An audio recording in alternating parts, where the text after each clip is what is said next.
sebagaimana istilah sabar bukan berarti nasib dia. Sabar cicingin cacingan. Kuat hari ini nih. Kamu jiwa stabil, tenang atau cacingan di sini. Kuat hari ini kamu jangan diam-diam cacingan. Cicingan boleh, cacingan jangan. Oh itu keren itu. Cicingan boleh, cacingan jangan. Kalau cicingan itu dia menganalisa karena karakter kalau cicingan. Kalau cacingan penyakit.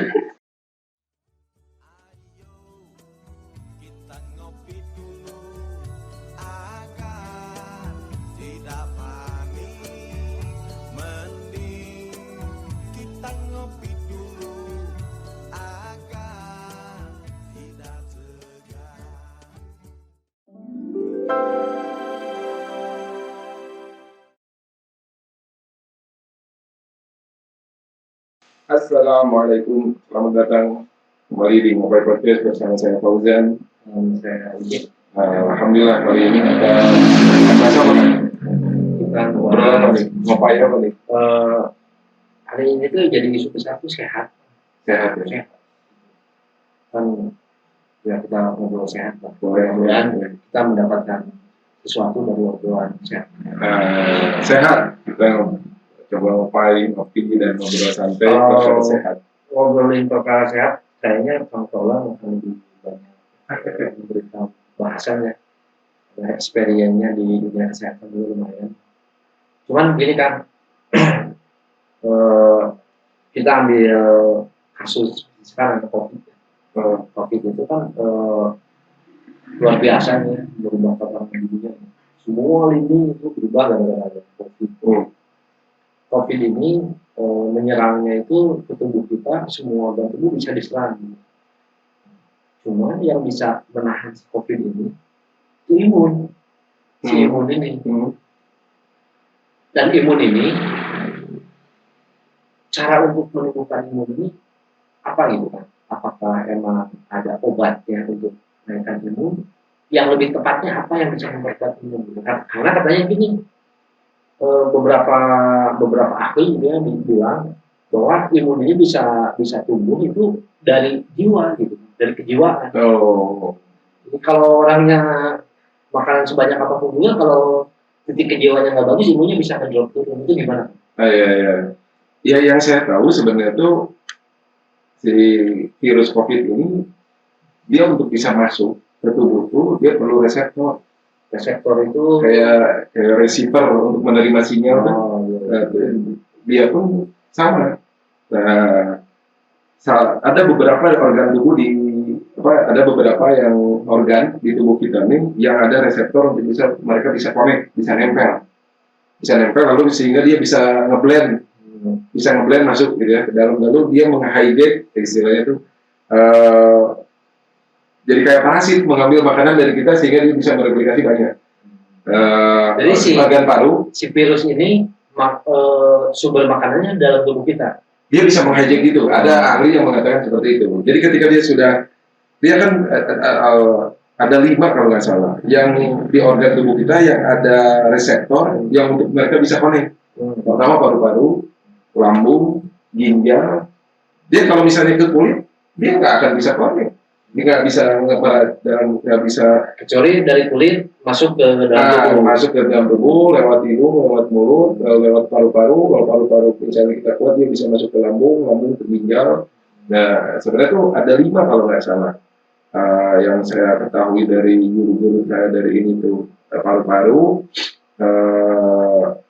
lambung, ginjal, jantung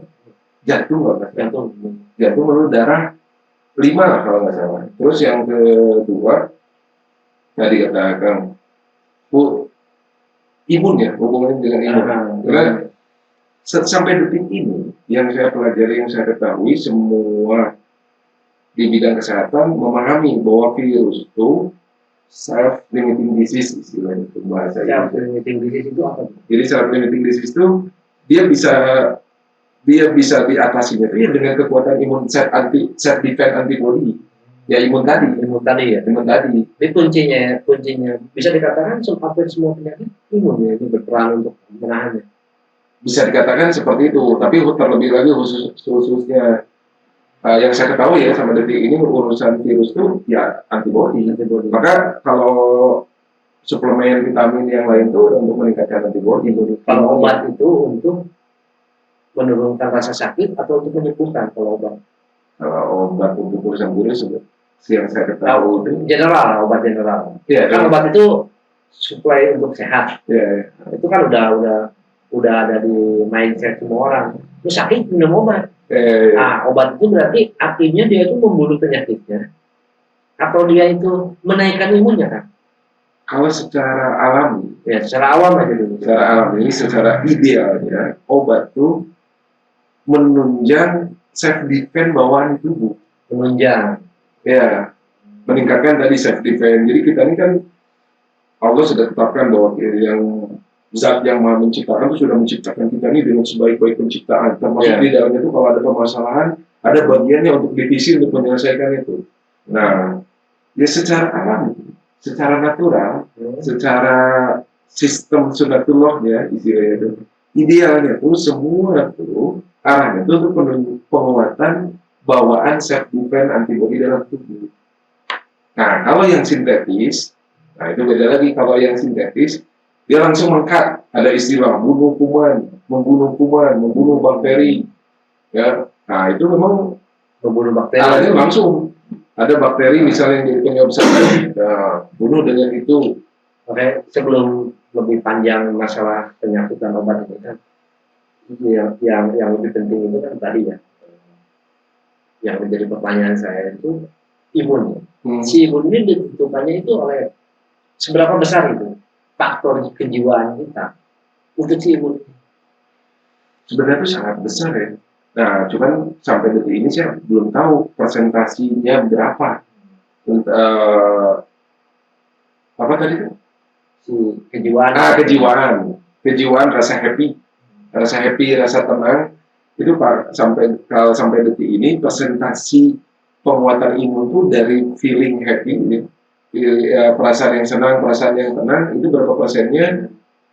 Sampai detik ini saya nggak mengetahui. Belum ada penelitian. Belum ada penelitian sampai 70%, 80%, 90%. Tapi kan ini kan Bapak Kesehatan Dunia ya, Ibnu Haytham. Ibnu Sina.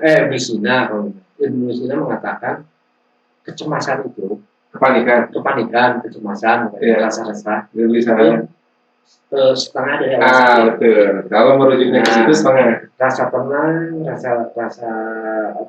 rasa nyaman, itu setengah dari awal kesembuhan, betul. Awal kesehatan. Betul. Nah, kalau dilihat di sana mungkin begitu pentingnya ya kejiwaan kita untuk menumbuhkan sebuah kesehatan tubuh. Betul. Nah, ini kita ambil korelasinya kan. Kalau kesehatan jiwa ini sangat berpengaruh ke kesehatan fisik, saya menyepakati itu.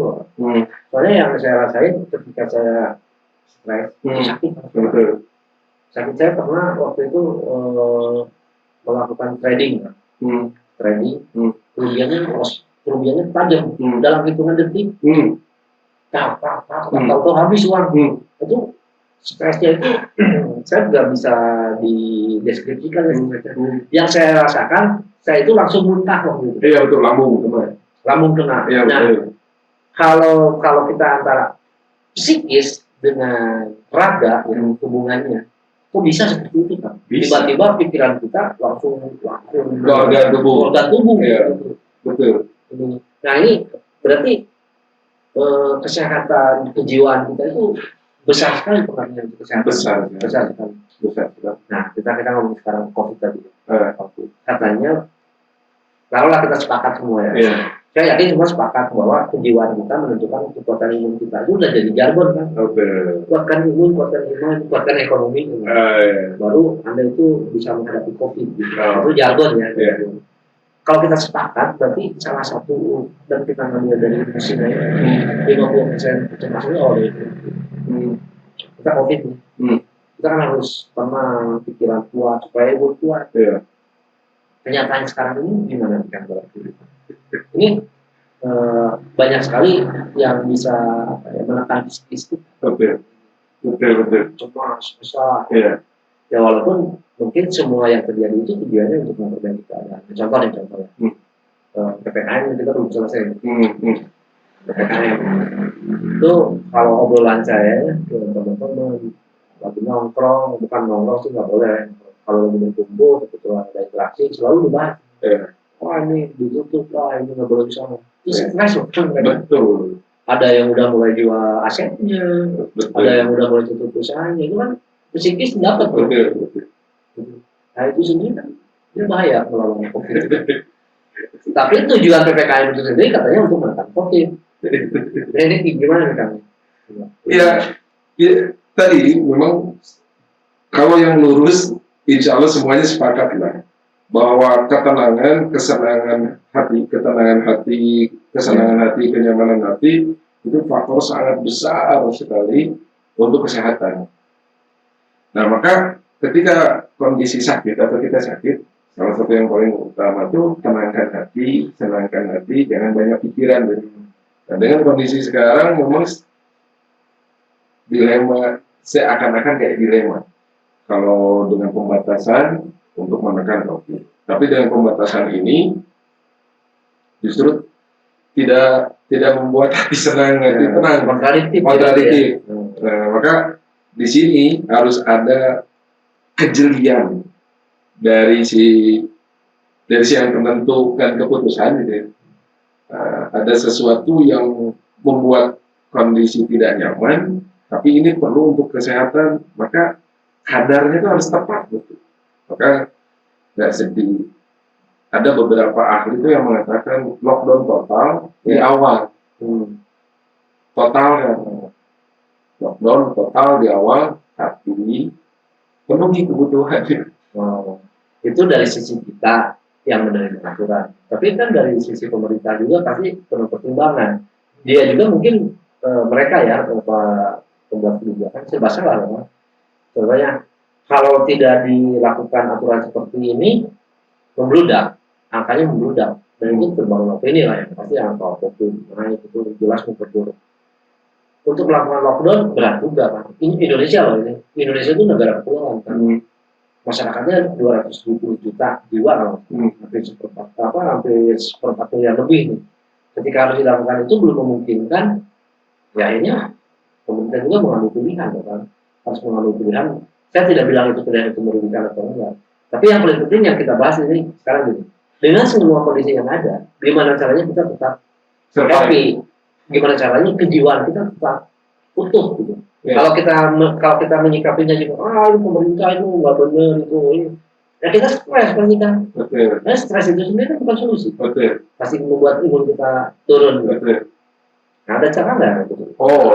Aturan kan, aturan tetap aturan harus dilaksanakan.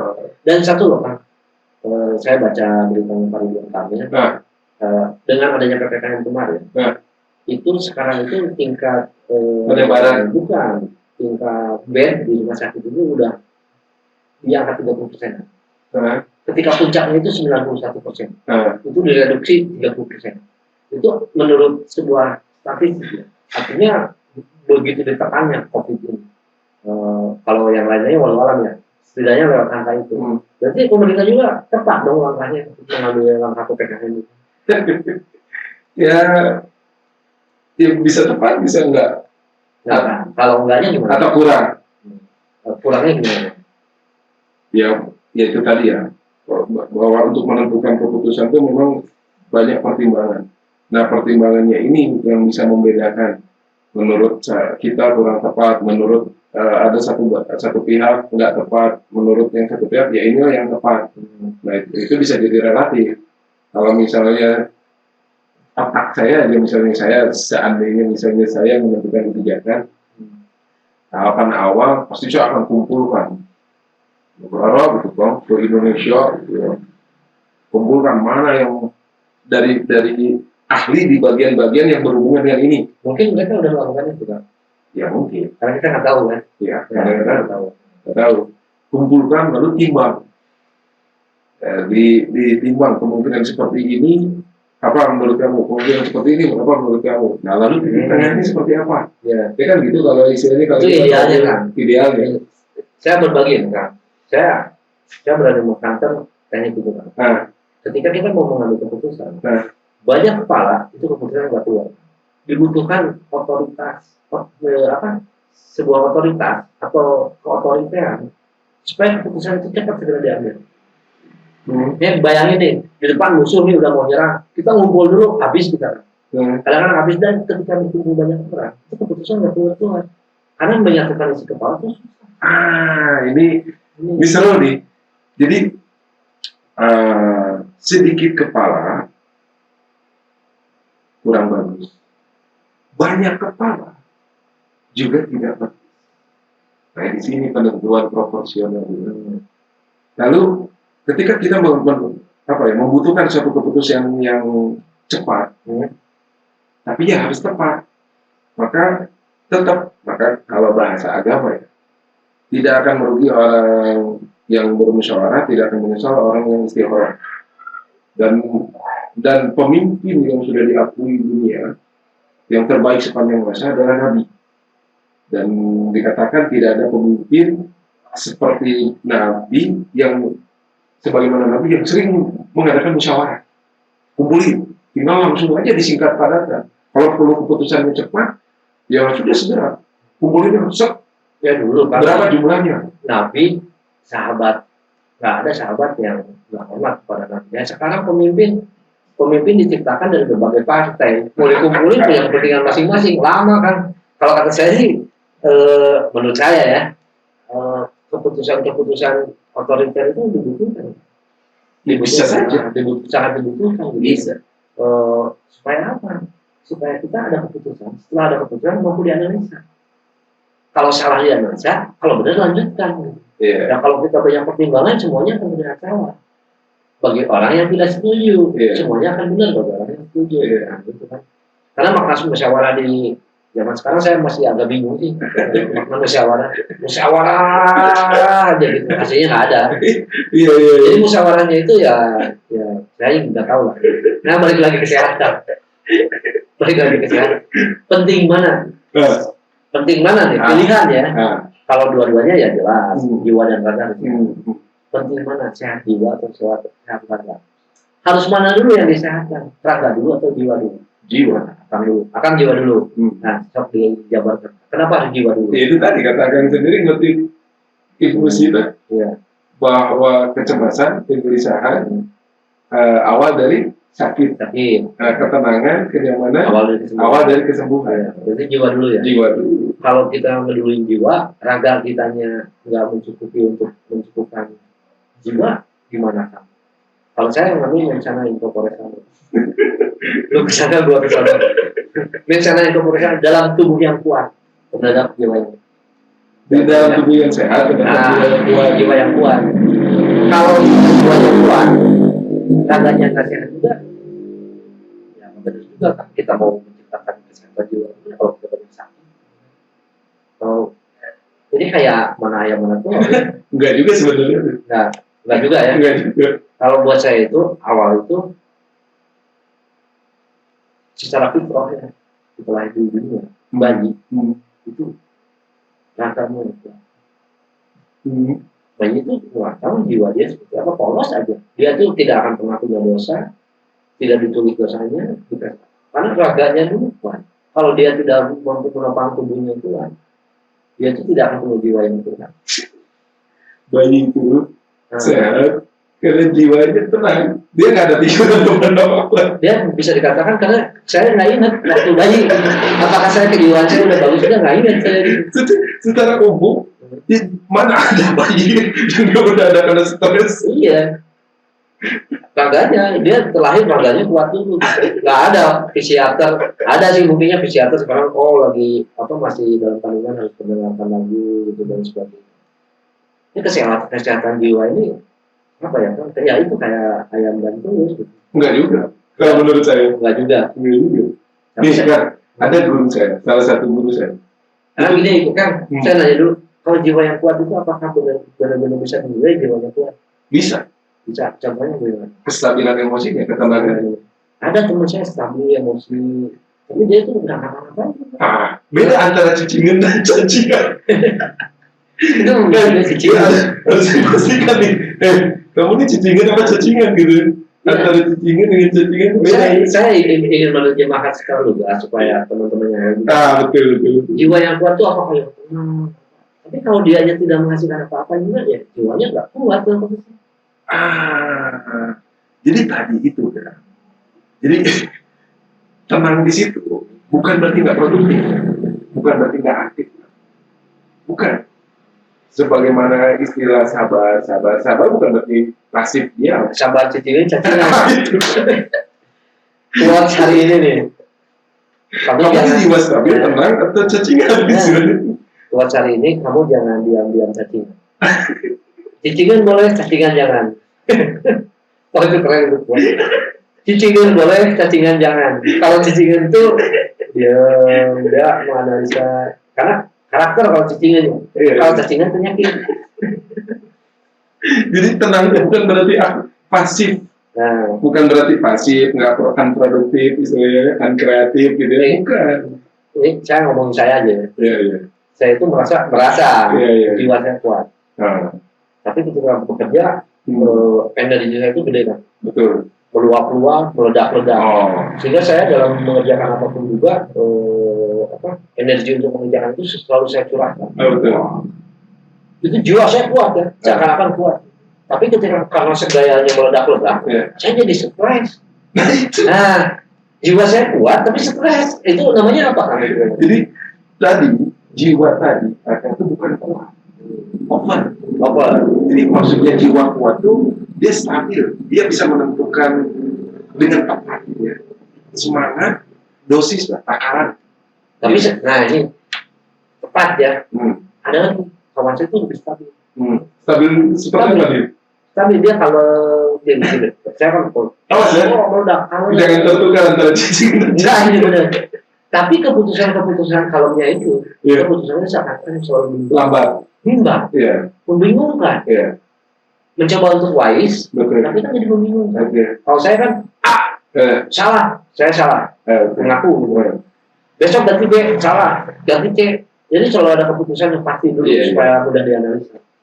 Ada salah satu kawan saya stabil dia. Kalau jadi bagusnya mungkin seperti itu semua bingung. Iya. Mana yang harus diambil? Dan bahkan keputusan yang mencoba aman di tengah itu merugikan. Betul. Ya ini bukan jiwa yang kuat kalau gitu ya. Bukan.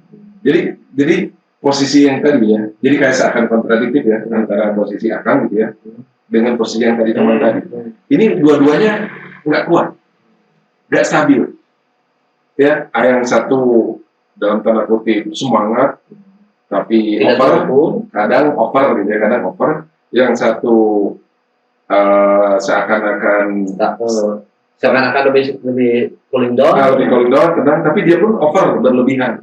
Akhirnya tadi, nah jiwa yang kuat tuh dia bisa terukur dengan baik. Dia aktif, tapi aktifnya pun jeli, ya, menentukan takarannya tuh. Nah ini parameter tepat itu teknik apa supaya keputusan, perbuatan dan sebagainya itu stabil dan bermanfaat. Apa ini? Pertama harus ditenangkan dulu hati. Teman saya kan tenang. Ya itu tadi awas ya. Teman saya itu tenang. Keluar sama putih gitu. Jadi hati tenang itu gini. Jadi tadi itu jadi jangan sampai sama gitu ya. Atau sama. Ya karena yang nonton itu. Oh iya betul. Karena yang nonton itu yakin menunggu banget nih. Apa nih maknanya sebenarnya?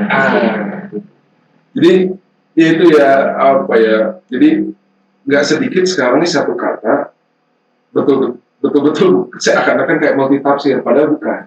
Jadi samar, jadi saru, saru itu jadi kayak bias. Ya dimaksud sabar jadi kayak apa sih? Dimaksud cacingan jadi cacingan gitu ya. Jadi tenang tuh, kuat tuh di situ tuh. Dia betul-betul bisa tenang sehingga bisa menyimak situasi keadaan dengan jeli. Lalu dia bisa menentukan kebijakan, keputusan yang tepat. Dia harus bergerak. Yakin nggak orang itu bisa memutuskan terlalu tepat?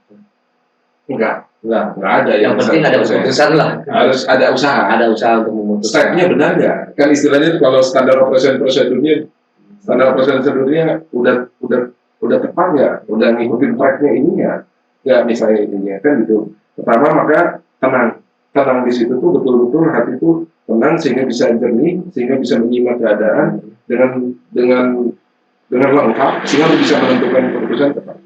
Dengan cara apa? Ya tidak ada lagi dari kita ini seorang muslim, salah satu resep yang paling jitu, yang paling akurat, ingat kepada Allah maka hati akan tenang. Yang kedua, ketika sudah seperti itu, yaitu musyawarah. Wasyawirhum fil amr, bermusyawarahlah dengan ahli. Jangan terlalu banyak kepala, jangan terlalu sedikit. Jadi terlalu banyak itu membuat kita ragu ya. Membuat jadi liar. Itu ada saya pernah menjalin usaha. Ini ada pernah. Dia itu selalu memakai ahli. Tapi ahlinya ganti-ganti.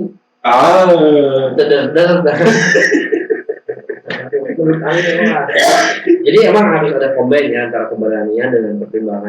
Betul. Nah, jadi ya kembali lagi kan. Jadi sehat itu menurut ya. Apakah bisa nggak kesehatan kejiwaan kita itu dilatih karena pengalaman, ditempa dengan waktu? Semua itu akan membuat kejiwaan kita lebih kuat gitu ya. Betul. Iya betul, pengalaman nggak laku. Ya, bahkan badan kita pun ketika kita, nah ini ajib, ada seru. Kalau ingin sehat, maka lakukan perjalanan. Siapa? Ya, perjalanan. Jalan-jalan. Ya, baik jalan kaki maupun jalan kendaraan beda pergilah misalnya. Nah, jadi perbedaan antara iklim misalnya di Sunda seperti ini, misal di mempelajari budaya, sosial, perilaku dari iklim aja dulu. Jadi ketika kita melakukan perjalanan, di perjalanan itu ada hujan, panas, situasi ya. Ada situasi yang menempa mental kita. Menempa ini raga aja, bukan mental. Raga kita, dan itu akan menentukan mental kita. Nah itu kehujanan, kepanasan. Nah, itu akan berpengaruh juga ke mental. Jangankan ke mental, ke fisik aja. Berarti saya mental kuat tuh karena sering jalan-jalan. Sering bergerak, sering moving, sering jalan-jalan. Jadi ketika misalnya tubuh ketemu sama suhu dingin seperti ini, ketemu sama suhu panas seperti ini, meskipun awalnya akan sakit, tapi self defense bawaan tubuh dia jadi akan lebih meningkat kan. Tertrigger. Adaptif ya. Dia akan terstimulus untuk muncul. Dia akan lebih kuat. Saya pas waktu lagi di India tuh, kan beda nih iklimnya dengan kita nih. Lagi musim dingin di sana. Sakit lah waktu awal tuh. Kena sakit, demam, meriang. Di daerah yang lagi musim dingin. Tapi setelah itu tubuh saya jadi lebih kuat. Karena ya adaptif ya. Ya adaptif tadi. Jadi self defense bawaan tubuh dia akan terpancing ketika dibenturkan dalam satu keadaan. Berikut juga mental kejiwaan.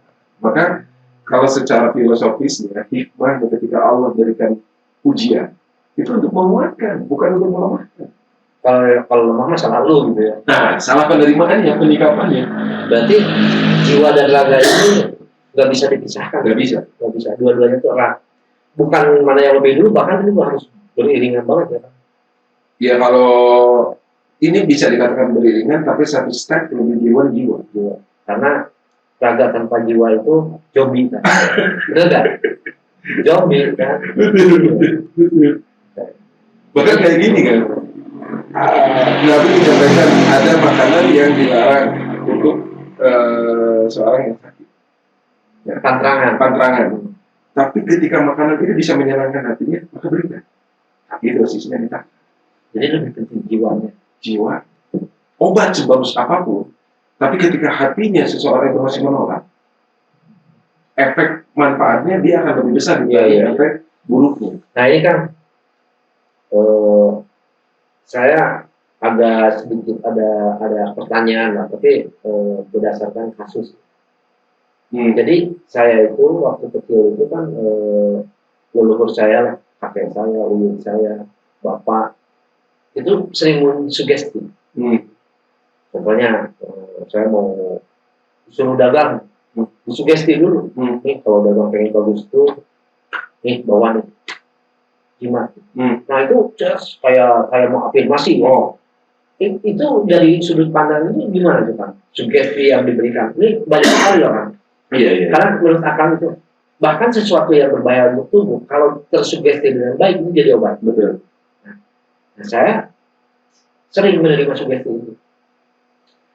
Nah ini kan ini ada hubungannya dengan klinik kan. Seorang pede karena dia pakai jimat. Oh iya. Itu kan berarti obat ke jiwa tuh sugesti itu. Nah, sisi ini penting nggak sugesti itu? Jadi yang saya pahami sugesti dengan motivasi imani itu berbeda. Sugesti itu sesuatu yang tidak seperti itu, tapi dibentuk kejiwaan kita biar meyakini seperti itu. Nah itu sugesti. Tapi kalau motivasi, misalnya motivasi arahnya itu kayak ke iman, itu memang meyakini sesuatu, tapi memang seperti itu. Nah itu yang menurut yang saya paham itu antara sugesti dengan iman. Ya. Tapi sugesti ini boleh nggak? Sugesti ini dalam batasan tertentu boleh. Di pengobatan konvensional ada istilah obat placebo. Obat itu netral. Dia nggak ada. Nggak ada efek apa-apa. Nggak ada unsur apa-apa. Tapi orang meyakini bahwa itu menyembuhkan. Nah itu menyembuhkan. Boleh itu. Boleh. Nah, itu kayak ketergantungan obat. Kan ada obat placebo. Nah, itu tergantung niat tuh ya. Tergantung niat. Kalau gini misalkan seorang atlet pemain bola, dia sepatunya bawa dulu.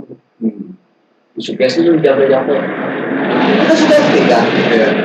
Mana ada bisa jampe membuat dia jadi jago. Kalau menurut saya sih enggak. Tapi itu lebih ke sugesti kalau. Boleh nggak?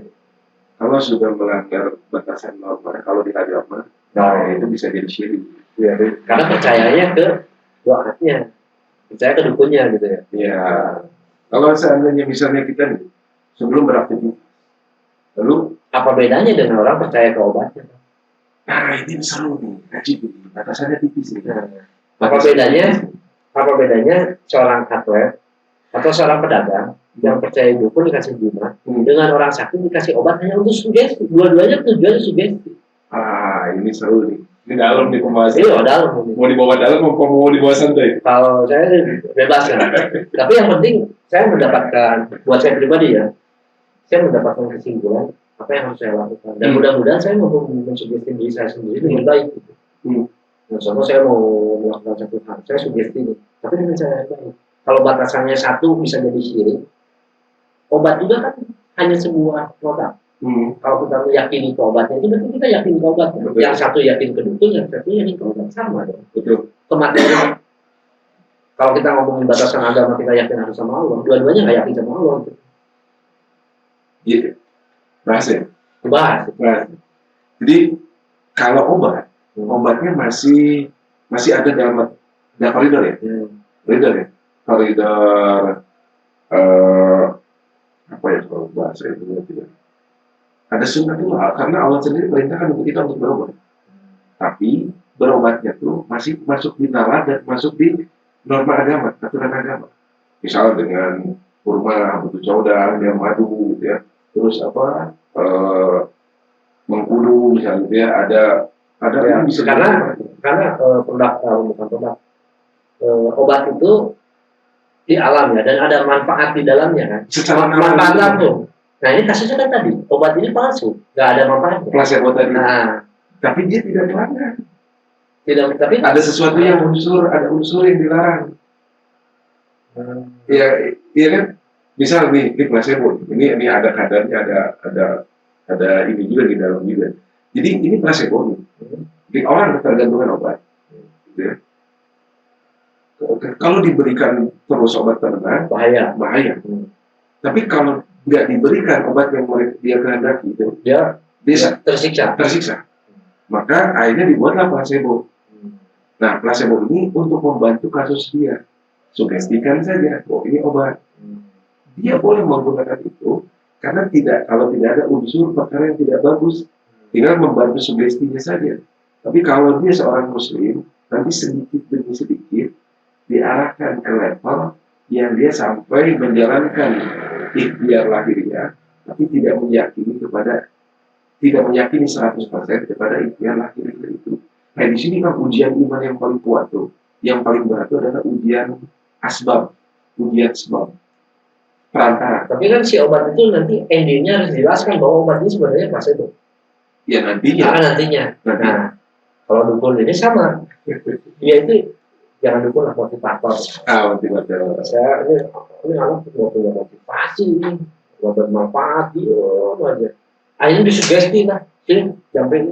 Nah, dengan tujuan supaya dia punya semangat. Suatu saat dikasih tahu bahwa itu sugesti. Sugestinya apa dulu? Ya sugestinya bisa aja dalam bentuk kan itu obatnya gitu. Misalkan ini kamu bawa nih, pakailah baju saya. Ini baju saya ini bersejarah banget. Memulai sebuah bisnis itu dulu saya pakai gelang. Pakailah gelang ini. Nah suatu saat dikasih tahu bahwa gelang itu untuk sugesti. Itu nggak apa-apa. Oh sama itu. Sama. Kalau kita yakin terhadap produknya itu yang nggak boleh. Untuk orang kan bertingkat-tingkatnya. Jadi ketika awal mungkin bisa saja di awal nggak usah dulu dijelaskan itu, karena kalau mau dibawa ke level ke langsung tinggi tauhid dia belum bisa. Nah ya kasih dulu dipipil gitu ya. Dipipil apa? Ya di sedikit-sedikit. Ya dicicil. Ya betul, tahapan-tahapan. Misalnya gini, misal nah, nggak usah terlalu khawatir. Bismillah, berangkat. Insya Allah usaha ya ujian lah, Pak. Misalnya, saya mau ujian doain ya. Nah itu kan misalkan ini kalung dari dulu nenekmu, kakekmu pakai. Ini sebagai apa? Sebagai penyemangat kamu. Itu nggak apa? Oh nggak apa-apa. Yang nggak boleh itu meyakini kayak kedukun meyakini doanya. Lalu jadi gini kan mungkin bertingkat-tingkat ya. Setiap orang itu harus diberikan sesuai kemampuannya dulu bertahap. Ketika seseorang belum bisa dibawa ke tingkat yang udah kelas 3, kelas 4, kelas 5, ya kalau dia makomnya levelnya baru kelas 1 ya berikan aja aja. Ada kejadian gini. Jadi di kita ini ada majelis tuh. Ada suka silaturahmi aja, kebaikan gitu ya, sholat. Ya, ada satu orang dia masih sulit betul untuk diajak. Besoknya ketika jumpa, ayo kita sama-sama masih sampai yang ketiga, kurang lebih yang ketiganya lah singkatnya gitu. Dia bilang, ya udah, saya mau sholat. Asalnya saya jangan wudhu. Karena kumisnya kan kalau wudhu kena air turun. Kalau wudhu turun, dia menjaga penampilan. Itu menjaga penampilan tuh. Wah, padahal bisa tayamum. Bisa tayamum itu. Ya terbayang kalau tayamum untuk kumisnya. Dan itu musuh tukang cendol kan. Yang kumis gitu. Kenapa? Kalau minum cendol dia marah-marah ke tukang cendol. Mana cendolnya, ini airnya aja. Lu nempel di sini. Cendolnya. Emang susah kan kalau punya kumis bapak kan? Wudhu susah. Wah susah. Jadi saya tidak menganjurkan berkumis baplang kan. Udah panjangannya. Jadi ini teman-teman tuh bingung nih. Wah, gimana nih? Jangan kan nggak wudhu, wudhunya nggak bener aja kan? Nggak sah nanti sholatnya. Akhirnya bingung. Ya nggak bisa dong. Harus wudhu. Ya udah kalau kayak gitu saya nggak mau sholat.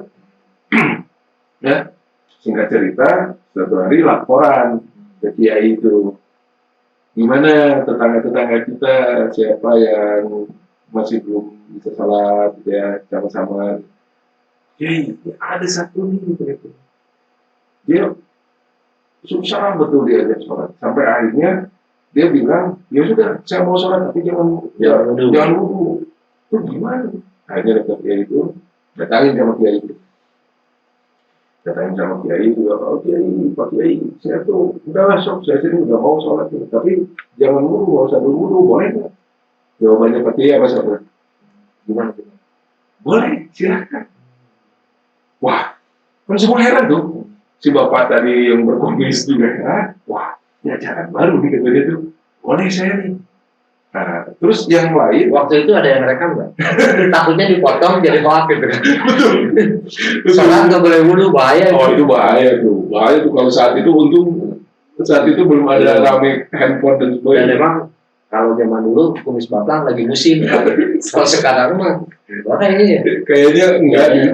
Jarang lah gitu. Oh, saat itu betul kalau ada yang nyimak, ada yang video lalu di-upload. Wah, ini kiai sesat. Udah jelas-jelas. Jangan Jangan sholat, nggak usah wudhu. nggak usah wudhu. Padahal karena gara-gara untuk memotivasi si bapak kumisnya. Lanjut sama gitu. Jadi akhirnya boleh. Maka rekan-rekan pun bingung kan. Loh, ini gimana kiai? Kok boleh?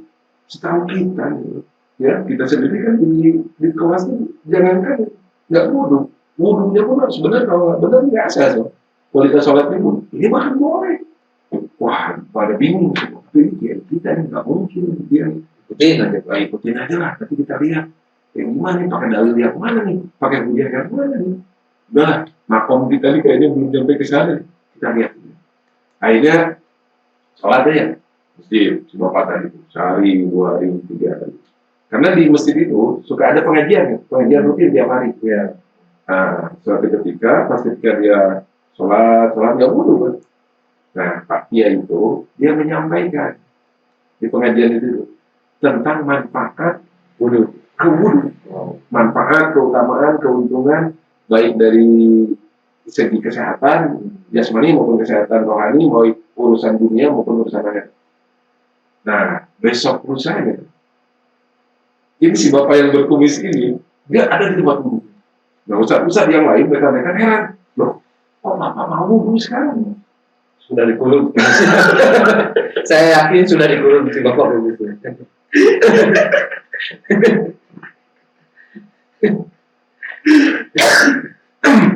Nah, ini si bapak tadi cerita kemarin saya dengar Pak Kiai bahas tentang manfaatnya. Oh, maka semenjak itu semenjak saat itu saya pengen wudhu tuh. Sampai basah ke sini kan. Bukan lagi kumisnya yang turun. Tapi dia enggak juga kan seperti saat ini saya akan berubah semua. Kan asalnya boleh sholat, asal apa enggak wudhu, boleh wudhu, boleh sholat. Bisa. Takutnya dibalikin. Bisa. Jadi apa ya? Sampaikan sesuatu tuh memang tergantung levelnya ya. Tergantung levelnya, tahapan dia seperti jadi tetap semua itu kembali lagi kecerdasan pikiran kita menerima itu semua. Iya. Jadi gimana kasus ya Kang? Iya. Tidak bisa dikatakan oh ini mah jadi syirik, oh ini mah strategi untuk memotivasi dan sebagainya. Gimana kasus ya? Iya, secara umum seperti itu, kecuali kalau udah jelas gitu ya bahwa wah ini nggak apa-apa nih. Tadi ada darurat ya apa? Dia ada biar motivasi, misalnya dikasih dia harus apa misalnya itu yang bertentangan lah, total bisa bertentangan. Wah, biar motivasi kamu kuat, bunuh ayam. Ya bisa bunuh ayam itu tidak cerdas mencari motivasinya kalau bunuh ayam kan bisa itu tidak cerdas. Kamu mau dagang bunuh ayam atau gini biar kamu kuat sih kentut nih isap. Nah itu udah jadi maksudnya kayak itu tadi kan kalau lihat tunggu ya itu kan motivasinya dia pakai baju pelapis kaca padahal itu jadi jurus kan. Itu ada filosofi. Kalau bertentangan saya juga nggak setuju. Ya gitu loh. Ya pada intinya lebih penting mana sehat itu jiwa atau raga, mana yang harus kita sehatkan dulu jiwa atau raga, nanti teman-teman silakan kita sendiri. Yang paling penting hari ini kita dapat sesuatu ya, begitu hebatnya kejiwaan kita yang menentukan kesehatan dalam tubuh kita. Apalagi di saat COVID sekarang ya, teman-teman itu keluarkan itu. Kekuatan ilmu itu salah satunya kekuatan jiwa. Kekuatan jiwa itu bukan berarti kalau saya gini kan, saya tidak terlalu menentang apapun juga yang menjadi keputusan pemerintah, vaksin, semua. Saya berpikirnya lakukan aja itu untuk kesenangan supaya saya juga tetap tinggi. Mau PPKM mau enggak, saya berserah diri. Wah bisnis saya terhalangi sama PPKM, alhamdulillah sampai hari ini masih jalan-jalan. Nah, saya mencoba mengafirmasi positif dengan jiwa saya. Nah hari ini saya juga kepikiran nggak tahu bentuknya gimana. Katanya sebulan ada gitu-gitunya kayak kadang-kadang ini kadang-kadang Dan itu luar biasa. Saya tidak terlalu memusingkan itu lah. Yang saya pikirkan gimana saya bertahan aja. Jadi mungkin teman-teman juga ya silakan pikirkan lebih penting mana, sehat jiwa atau sehat raga ya. Mungkin yang pasti itu dua-duanya penting. Kalau mana yang lebih dulu ya silakan. Seperti telur dan ayam. Sebenarnya gitu ya kan ya. Nah, sebenarnya seperti itulah. Jadi mungkin kita bahas lagi masalah kesehatan jiwa ini banyak sekali. Banyak dan luas tuh. Dan luas mungkin belum dibahas. Tadi kan bilang tuh. Ada tadi Mas Pak berbicara lagi dalam perjalanan dari itu. Di setiap kesempitan itu ada kesempatan. Iya, betul. Kalau kita jadi manusia yang cerdas, tahu nggak, kesempatan itu selalu datang dari kesulitan. Bahkan kesulitan orang lain. Kesulitan orang lain itu bisa jadi kesempatan buat kita. Contoh, mau contohnya sederhana ya. Sekarang kan musim kemarau ya. Banyak sekali itu perumahan yang kurang air. Kesulitan kan? Betul. Coba akan dagang air. Kan jadi kesempatan buat yang dagang air. Contoh yang paling gampang. Asal kita jangan menciptakan kesempitan untuk orang lain, lalu mengambil kesempatan. Wah, itu bahaya. Itu bahaya. Ini katanya konspirasi global. Bikin dulu virus, udah siap vaksinnya. Kalau itu benar. Kayak tukang tambal Bandung ya. Iya. Yang pernah masuk di berita apa tuh? Iya, dia sebarkan paku supaya nambah ke dia. Nah, kalau itu jangan tukang tambal Bandung. Iya, jangan. Karena saya yakin sih banyak sekali peluang dari kesulitan. Ya, nggak semua tukang tambal ban sih. Awas tukang tambal ban jangan kesinggung. Besok lah saya menjalankan bisnis tambal ban. Nah, itu menginspirasi kan. Memotivasi saya untuk menyebarkan paku. Hati-hati ya, jangan ditiru itu. Yang tiru mah yang baik-baiknya aja. Yang ambil yang baik-baiknya. Atau kita tutup saluran, nggak ada air, jualan air. Nah itu konspirasi namanya. Persis itu konspirasi. Walaupun skalanya cuma itu satu RT gitu. Jangan itu. Dan itu orang yang nutup air. Dan air itu kan vital kan. Oh iya. Sehingga kalau misalnya nggak kesulitan, berapapun mereka bisa. Dulu bisa tayamum kan. Bisa mandi. Iya bisa sih, cuman kan kita nggak biasa kan, nggak nyaman. Nggak masalahnya. mau masak makanan. Jadi air itu kan vital tuh. Vital. Kebutuhan tubuh kita juga kan air. 1/3 apa 2/3? 2/3, tahu nggak sih Pak? Udah kan kalau nggak salah. Kalau akan niat ngumpet air, wah itu dolim kan. Pasti dilaknat gitu kan. Jangan nanti di akhirat, di dunianya udah demo. Kan dibalik kesempitan ada kesempatan. Kita buat aja sempit. Iya, itu biar kita ada kesempatan. Itu namanya konspirasi. Oh iya, astagfirullahaladzim. Jadi jangan teman-teman ya ambil kesempatannya tuh jangan membuat sempit orang lain. Betul, jangan. Jadi maksudnya tuh dalam kondisi yang kita tidak membuat sempitnya, kita tenangkan diri. Ya. Sehingga bisa pikiran jernih, lalu pasti ada celah aja dan peluang kesempatan, tapi yang positif, jangan melanggar aturan. Dan kalau kita melakukan hal yang positif, pasti jiwa kita kuat. Insya Allah raga kita sehat. Jiwa kita sehat, insya Allah raga kita kuat. Jadi aktivitas itu semua ya. Jadi teman-teman ya kuat hari ini tuh kesehatan itu mana dulu, jiwa atau raga? Yang paling pasti itu dua-duanya penting. Mensana in corpore sano. Di dalam, bahkan kalau dibalik gimana ya kan? Mensana in corpore sano. Berarti kalau dibalik mensano in corpore sana. Bisa, tapi saya nggak ngerti artinya itu apa. Ya tadi dibalik jiwa yang kuat akan menghasilkan badan yang sehat. Di dalam badan yang sehat ada jiwa yang kuat. Jadi dua-duanya itu beriringan.